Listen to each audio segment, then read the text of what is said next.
باجار دهوک برنیاز بویه به خارنین خوش و سفرین برفره دناو خارنگان دا. لبشک زور وان خارنان زعید بیتو دهیتا هاویتن. خودین خارنگان و ولاتیشی دبیجن یا پدویه ری خستنک ده خارنه ده هبید دناو خارنگان دا. دا که مفاجه وی خارنه بیتا ورگرتن لسر ولاتیشی ببیتا بار سفکیو. لدیف حزا ولاتی خارن بهتا دا خاص کرد. نسبت خارنگه ما کردستان بشوی که گشتی حکم مثلا ویگاوی اوجی نک سیاست که تب کارینات همی مطعم داشت برچه مثلا گل مقابلات دان تسرمیزه اما بو هند یکو مشتری بکشت خو کو قصتاو خارنگه بکد دا پتر شول بکد یعنی ویگاوی تو بخزانی مثلا قیرانه افتشته هیل همی خارنگه بس نسبت مثلا وقتی میزه تجید کردن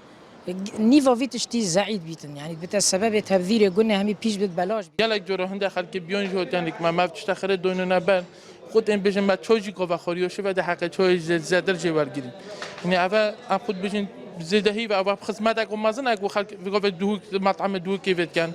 بس ام یو بوشتر بینین کو گل جورا میگم ما چطور زدهی و دونه سر میزه گل جورا هند که هند چی نو خودن هند کسی های بین ما ویتش راجع کم نو خود بس هند کسی های ویژ میتسر میزه نو بیش راجع کم آخر تو هو بدن ابم هدر بچیدن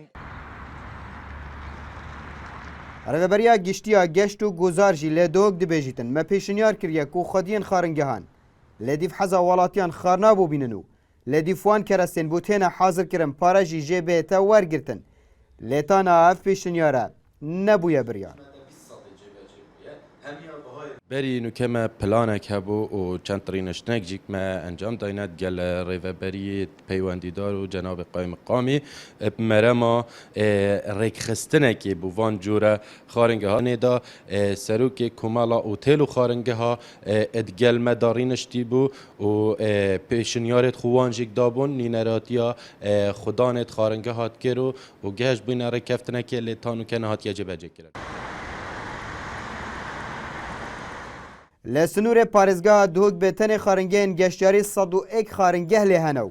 لگوری وان دیفچونین آرتی اجبوی وان خارنگهان جی کری روزانه رژه که زوریا وی خارنه اجبر مایکن ولاتیان اتیتا هاویتن اوجی اجبوی زوریا وان کرستین خارنه ودگریتن ین کل لسر میزا خارنه اتینا حاضر کرنو داوی جارجی لسر ولاتیان اتیتا هجمارتن عبدالصمد ریکانی این آرتی دهوک